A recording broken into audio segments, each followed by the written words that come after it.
Hi மக்களே, welcome to the தொடர் reports. இன்னைக்கு நம்ம ஒரு லவ் ஸ்டோரியான மிஸ் யூ படத்தோட ரிவ்யூவை தான் பார்க்க போகிறோம். இந்த படத்தை மாப்பிள சிங்கம், களத்தில் சந்திப்போம் படங்களை டிரெக்ட் பண்ண ராஜசேகர் தான் டிரெக்ட் பண்ணியிருக்காரு. இதில் சித்தார்த்தும் ஆஷிகாவும் தான் லீட் ரோலில் நடிச்சிருக்காங்க.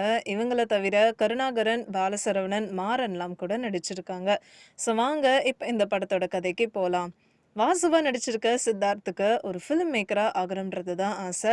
இவர் சுப்புவா நடிச்சிருக்க ஆஷிகாவை லவ் பண்றாரு. சுப்பு ரொம்ப தைரியமான இண்டிபெண்டா இருக்கிறதுனாலயே வாசுக்கு இவங்கள ரொம்பவே பிடிச்சு போயிடுது. அப்படி இவங்கள போய் ப்ரப்போஸ் பண்ணும்போது தான் சுப்பு இவரை ரிஜெக்ட் பண்ணிடுறாங்க. ஒரு கட்டத்துக்கு மேலதான் வாசுக்கு தெரிய வருது இந்த பொண்ணை ஒரு காலத்துல பிடிக்காம இருந்தாருன்னு. ஸோ இதுக்கப்புறம் இவங்க ரெண்டு பேருக்குள்ள என்ன நடக்க போகுது, இவங்களுக்குள்ள காதல் ஏற்படுமா இல்லையா அப்படின்றது தான் இந்த படத்தோட மீதி கதையா இருக்கு. யூசுவலா நம்ம நிறைய லவ் ஸ்டோரியா பார்த்துருப்போம். ஆனா இந்த கதை கொஞ்சம் மாறுபட்டதா இருந்ததுன்னு தான் சொல்லணும். எப்பவுமே ஹீரோ ஒரு ஹீரோயினை கல்யாண வீட்டில் வச்சு பார்க்குறாருன்னா பின்னாடி ஒரு சாங் போயிட்டு இருக்கும். குழந்தைங்க கூட ஹீரோயின் கொஞ்சி பேசிட்டு இருப்பாங்க. ஸோ அந்த மாதிரி தான் இந்த படத்துலையும் சுப்புவை வாசு மீட் பண்ணுறாரு. ஆனால் வாசு அவரோட ஃப்ரெண்ட்ஸ் கிட்ட பேசும்போது இந்த மாதிரி இடத்துலலாம் எதுக்கு இவங்க இவ்வளோ சைல்டிஷாக பிஹேவ் பண்ணுறாங்கன்னு கேட்குறாரு.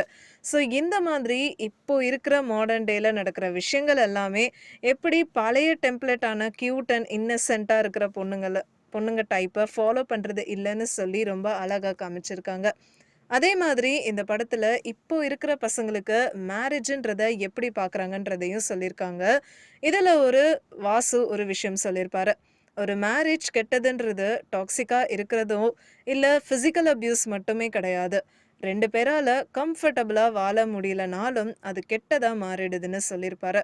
ஸோ இன்னொரு சுச்சுவேஷனில் சுப்பு ஆசை முகம் மறந்து போச்சுன்ற ஒரு சாங்கை பாடிட்டு இருப்பாங்க. அந்த சீனுக்கும் அந்த சுச்சுவேஷனுக்கும் இந்த பாட்டு ரொம்பவே அழகாக செட் ஆயிருக்கும்.